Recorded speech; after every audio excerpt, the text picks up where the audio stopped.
Chapter 14. The 5 a.m. Club grasps the essentialness of sleep. You cannot imagine the craving for rest I feel, a hunger and thirst. For 6 long days, since my work was done, my mind has been a whirlpool, swift, unprogressive and incessant, a torrent of thoughts leading nowhere, spinning round swift and steady. H.G. Wells. The Roman sun rose even higher as the 3 companions gazed over the rooftops and at the Vatican. The streets were now noisy. The eternal city had come to life. Again, the Titan's hand went up into the air. Again, one could see another assistant appearing out of nowhere. This time a man who appeared to be in his early 40s ran across the square, stood in its center and pulled out a device that he spoke into, quickly and loudly. Within a minute, 3 women with scarves over their hair, like you would see in those wonderful Italian films of the 50s, appeared on 3 sparkling red Vespas. They parked them at the foot of the Spanish Steps, right by the sculpture of the boat, before disappearing down Via della Croce. "Let's go, people," exclaimed the billionaire. "It's time to ride." "But what's this about visiting the dead?" asked the entrepreneur, the creases on her forehead reawakened and her arms now crossed. "Trust me. Hop on your scooter and follow me," the billionaire instructed. The 3 companions wound their way through the ancient streets of Rome. Even the most unknown church or innocuous obelisk left them in a dreamy state of awe. The sunshine was dazzling now as both the Romans and the tourists filled the boulevards. The city felt so alive. In one square they passed a remarkably talented opera singer with a man standing next to her to collect money touched the hearts of bystanders by singing like she had no tomorrow. As the billionaire, the entrepreneur and the artist continued their trek along the roads of Rome, they saw yet another surreal sight. The Pyramid of Ctesias, built between 18 and 12 BC as a tomb. An Egyptian-style pyramid in the heart of the eternal city. Unbelievable, thought the artist as he tried to keep his eyes on the avenues. Soon they were out of the city walls. The billionaire was still leading. The entrepreneur noticed, for the first time all morning, that the back of his T-shirt carried the wise words of Benjamin Franklin, one of the founding fathers of the United States, who said, "The early morning has gold in its mouth." And, on the back of his helmet was printed lettering that read, "Rise first, die last." This man is a marvel, she thought. One of a kind. The entrepreneur knew this sensational adventure would soon be coming to an end. But she hoped Mr. Riley would remain in her life. She not only had grown to admire him, she felt she needed him. They rode for a while and then the billionaire motioned that they should stop on an eerily desolate side street. After they parked the scooters, without saying a word, he beckoned his students to follow him, past a stone bust of the great Roman military general Julius Caesar, down a series of stairs and into a dark and dusty tunnel. "Where the heck are we?" asked the artist. Beads of sweat had formed on the delicate skin under his eyes. "Imagine you were right there with these 3 human beings. And just picture how the artist looked at this moment." "We're in the catacombs," announced the billionaire. "This is where the ancient Romans buried their dead. All these subterranean passageways are burial grounds, cemeteries, that date from the 2nd to the 5th century." "And why are we here?" questioned the entrepreneur. "I brought you to this crypt to make a point," stated the billionaire in his usual warm tone. At that instant, the sound of footsteps could be heard, coming from the end of the tunnel. The artist glanced at the entrepreneur, eyes wide open. The billionaire didn't say a word. The footsteps could be heard growing closer and more forceful. "I don't have a good feeling," commented the entrepreneur. The footsteps continued as the hazy light of a candle struck a decrepit wall of the catacomb. Then the whole place went quiet. A lone figure slowly emerged, holding a tall candle and with a hood over his head, the kind monks wear. No words were exchanged. It was all extremely mysterious. The intruder stood before the three friends. The candle was raised higher and moved in 4 circular motions. Then the hood came off. The face that was revealed was a familiar one. A face that had appeared at stadiums across the planet, and one that had inspired many millions to do amazing work, accomplish epic dreams and led legendary lives. It was the Spellbinder. "My God, you scared me," the artist said, still sweating profusely. "Sorry. Stone told me to come down here. I got a little lost," apologized the Spellbinder. "Extraordinary place, these catacombs. It's a little creepy in here. Though," he added, looking healthy, happy and relaxed. "Hey, buddy," declared the billionaire as he hugged his advisor and best friend. "Thanks for showing up." "Of course," the Spellbinder replied. "Well, let me get straight to the insights you wanted me to share with these two.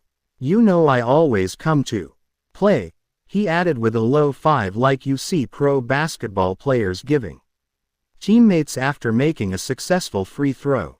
"Mr. Riley asked me to share my thoughts on the value of deep sleep as an element of sustained elite creativity, peak productivity and rare air performance with you. And he told me he wanted to do it down here because not only are the inhabitants of this crypt in an endless slumber, but science now confirms that one of the primary ways we bring on an early death is by not sleeping enough." "Really?" asked the entrepreneur, folding her arms once again. The light from the candle disclosed a simple silver engagement ring on a finger. "No, you guys didn't," gushed the billionaire, glee emanating from his raspy voice. He did a quick, quirky dance move he hadn't done before. "We did," the entrepreneur and the artist responded, together. "And you're both invited to our wedding. It'll be small, but special," the artist added. "You're welcome to have the ceremony on my beach in Mauritius," offered the billionaire. "Heck, I'll treat you 2 cats by handling all costs. For you both, and for your families and for all of your friends. The whole thing's all on me. It's the least I can do for you 2 new members of the 5 a.m. club.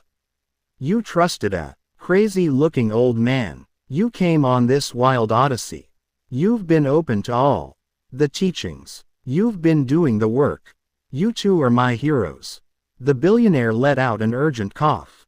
Perhaps it was from the dust of the passageway. He then placed 3 fingers against his chest, right where his heart sat, and coughed again. "You okay?" asked the entrepreneur, unfolding her arms and touching one of his muscular shoulders. "Yes. So," said the Spellbinder, "let me offer some insights on why it's not only the calibration of the first hour of your day that's mission essential for leadership, excellence and exponential productivity, but also the management of the last hour of your evening, if you're truly serious about experiencing premium results." He held the candle under his face, creating a near mystical effect. "What makes genius-level performance is a delicate balance between the mastery of your morning routine and the optimization of your nightly ritual. You won't be able to orchestrate the 20-20-20 formula Stone walked you through this morning if you don't sleep properly." "I'm almost always sleep deprived," acknowledged the entrepreneur. "Sometimes I struggle to function. My memory is off, and I feel exhausted." "Yeah," agreed the artist. "My sleep's a mess. I'm up a bunch of times through the night. But since I've been on this trip, I've slept good each night." "That's great to hear, because we're in midst of a ferocious global sleep recession," vocalized the Spellbinder, clearly articulating the dramatic languaging he'd become internationally known for. "The internet and social media and the widespread absorption with our devices are fueling much of it. Research is now confirming that the blue light emitted from our tools of technology reduces the amount of melatonin within us. Melatonin is the chemical that informs your body that it needs to get sleep. There's zero doubt that checking your gadgets all day long impairs cognitive function, as you've learned. And there's no question at all that being in front of your screens before bedtime causes sleep dysfunction. I could go deeper and explain how the light of your devices activates photoreceptors called intrinsically photosensitive retinal ganglion cells that limit melatonin production and negatively affect your circadian rhythm, which hurts your sleep, but you get my point here. I do, confirmed the entrepreneur. I really do. I'll restructure my pre-sleep routine so that I wake up at 5 a.m. feeling better and full of energy. I promise to do this so I rest well and so I can implement the 20-20-20 formula flawlessly. For the 66-day minimum, until it becomes an automatic habit, interjected the artist. And then for the rest of my life, so it actually becomes easier to run the 5 a.m. method than to stay in bed sleeping. When we don't sleep enough, the spellbinder picked up, not only is it fiercely difficult to get up early, but a number of other highly damaging things impair your productivity and minimize your performance along with reducing your happiness and eroding your health. Tell us, requested the entrepreneur. Yes, tell them, encouraged the billionaire, now squatting in the catacomb. This posture's really good for your lower back as well as for your digestion, he added, oddly. Well, when you sleep, and the key here is not only the quantity of sleep but the quality of your sleep states, your neurons shrink by 60% as cerebral spinal fluid washes through your brain. It's also been discovered that the lymphatic system, which was previously believed to be only in your body, is in your skull too. All this means that we, as human beings, have evolutionarily architected a powerful process to essentially wash the brain so it stays in optimum condition. And this cleansing mechanism only happens while we sleep. Unbelievably interesting, the entrepreneur noted. Tell them about HGH, implored the billionaire. Sure, said the spellbinder. HGH, human growth hormone, is produced in the pituitary gland of the brain and is important for healthy tissues in your body. A strong functioning metabolism and a long lifespan. Increased levels of HGH raise your moods, cognition, energy levels and lean muscle mass, while reducing your cravings through the regulation of leptin and ghrelin. Here's the main point. While HGH is released through exercise, which is part of the reason pocket, number 1 of the 20-20-20 formula is such a game changer. 75% of HGH production happens when you sleep. And here's the real key.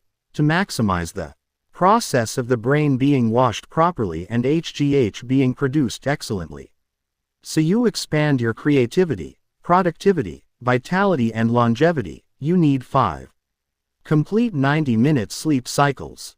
That's what the scientific studies are now confirming. That's 7.5 hours of sleep each night. You also should know that research proves that it's not only sleep deprivation that kills. Sleep, 9 or more hours, also has been shown to shorten life. Do you have a learning model for us that explains all this, so our awareness gets super clear and calibrated versus vague and lame? Asked the artist. Good job, Stone. You taught them the 3-step success formula, applauded the spellbinder. The billionaire, still near to the dirty floor of the crypt, nodded. Then he burped. Yes, I do have a framework for you, confirmed the spellbinder. I've deconstructed my own evening routine that has helped me consistently sleep wonderfully over all these years. The spellbinder then pulled out a flashlight that had been hidden in his robe.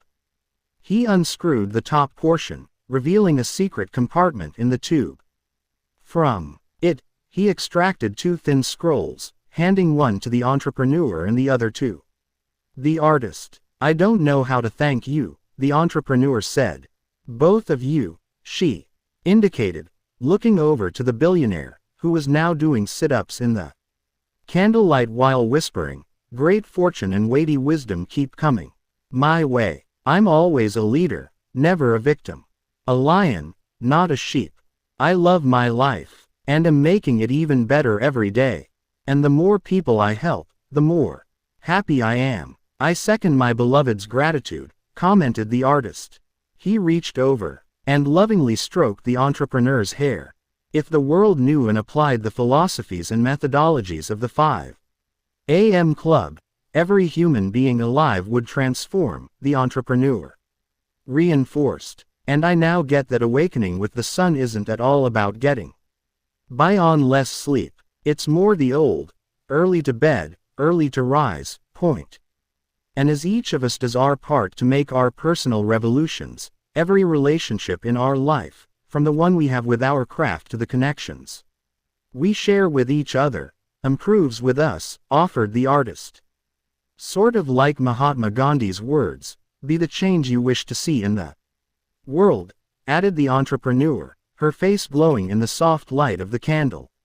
As she rubbed her new ring, I read a little about his life before I went to sleep last night. With all due respect, pronounced the spellbinder compassionately, Mahatma Gandhi's actual words have been adjusted over the years, to become a soundbite that suits a culture experiencing a collective deficit of attention. What he actually said, interrupted the billionaire, was, if we could change ourselves, the tendencies in the world would also change. As a man changes his own nature, so does the attitude of the world change toward him. We need not wait to see what others do. Awesome job, Stone, remarked the spellbinder, smiling. But I do appreciate your larger point, he said kindly to the entrepreneur. And, of course, you're right. My personal ask of both of you is that you'll share as many of the principles and mental models as you can with as many people as possible. Because, yes, if every business leader, commercial worker, scientist, artist, architect, political influencer, sports performer, teacher, mother, firefighter, father, taxi driver, daughter and son simply installed the morning routine and nightly ritual we've shared with you, we'd have a whole new world. A lot less sadness, rudeness, mediocrity and hate. And so much more creativity, beauty, peacefulness and love. And now, I need to leave, announced the spellbinder. See you tonight at dinner, Stone. Cacio e peeps on the menu, right? Of course, replied the billionaire as he stood up. He began to cough again, and appeared unsteady for a moment. His left hand trembled, a leg wobbled. The spellbinder quickly looked away. I need to go, was all he said before dissolving into the darkness of the tomb. The 3 who remained made their way out of the crypt, back up the stairs, and into the blinding Roman sunlight. The billionaire started his scooter and waved for his guests to follow. They ventured down a maze of narrow streets, past an antiquated aqueduct and back through city walls. Soon they were navigating the congested streets of the historical center and traveling down Via dei Condotti. After parking their scooters, the entrepreneur and the artist followed the billionaire up the Spanish steps. Well, he declared, this brings us full circle to where we began this morning's mentoring session at 5 a.m. Before I let you cats go for today, I have one last super gnarly model for you too. The spellbinder taught it to me when I was much younger, and it proved itself to be priceless. I know it'll wrap up this morning's teachings with a very neat bow. The billionaire clapped his hands with a thunderous whop. A whirring noise could be heard in the distance, emanating from Villa Borghese. Soon, the sound grew louder and closer. An object hovered above the heads of the billionaire, the entrepreneur and the artist. Tourists sitting on the Spanish steps, sipping espresso and eating gelato, turned their eyes toward the heavens, trying to figure out what was going on. You would have enjoyed being there, at that fabulous moment. Mamma mia, cried an elderly woman in a free-flowing flowery dress. She was holding a baby in one arm and a bouquet of glamorously colored tulips in the other. It's a drone, yelled a teenage boy sporting a snapback cap, a denim jacket with doubt is not an option, stitched into the back of it and ripped jeans with humongous holes at the knees. For some unknown reason, he was barefoot. The billionaire began to expertly pilot the little aircraft to a precise landing. As smooth as the surface of a lake on a sweltering summer afternoon. He winked at his two students. Still got the gift, he beamed. The drone carried a wooden box that, when opened, contained a thin sheet of glass with a learning model on it. Here's what the diagram on the glass looked like. I thought you guys would find this very detailed step-by-step game plan for an amazing day valuable. Of course, this is just one possible way to carve it out. You'll notice the evening regime is a little different from the Spellbinders. As usual, how you apply all these tactics we've shared is completely up to you. It's your life. Live it as you choose. And yet, this particular framework helped me tremendously because it took many of the powerful elements of the 20-20-20 formula I walked you through earlier this morning along with key aspects of a world-class pre-sleep process and built them into an immensely specific daily map that anyone, and I do mean anyone, can run to experience amazing days consistently. It's like a food recipe. Follow the steps, and you'll get the results. And amazing days create an upward spiral into amazing weeks, and amazing weeks morph into amazing months, stated the artist, closing his journal.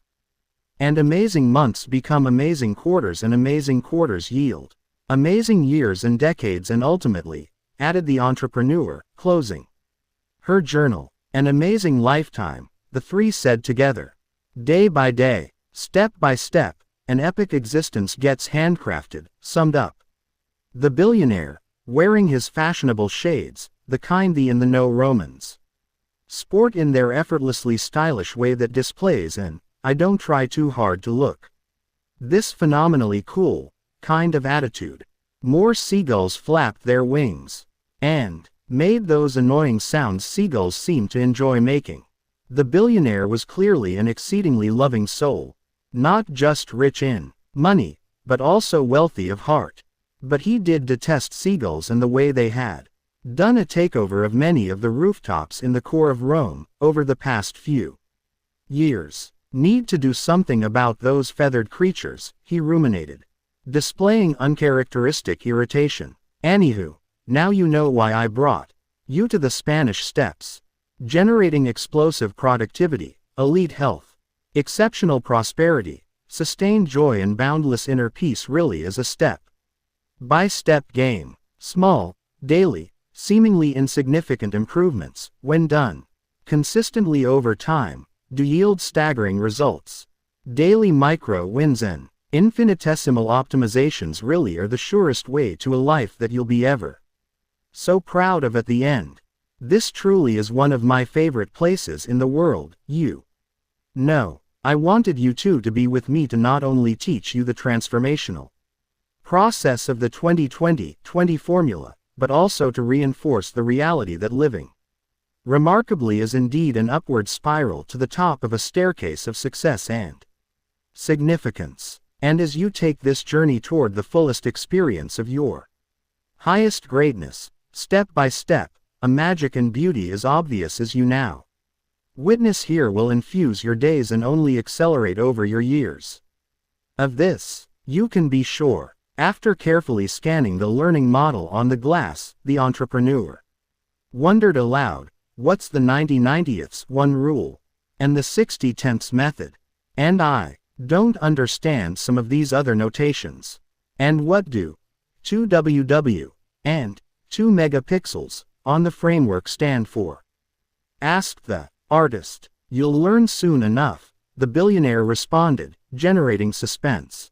You both should know I've saved the best and most valuable teachings for the end of our time together. The billionaire then hugged the entrepreneur and the artist, tighter than ever before. They could see tears slowly filling his eyes. Big whales of water. I love you too, he said. Si vediamo. And then he vanished.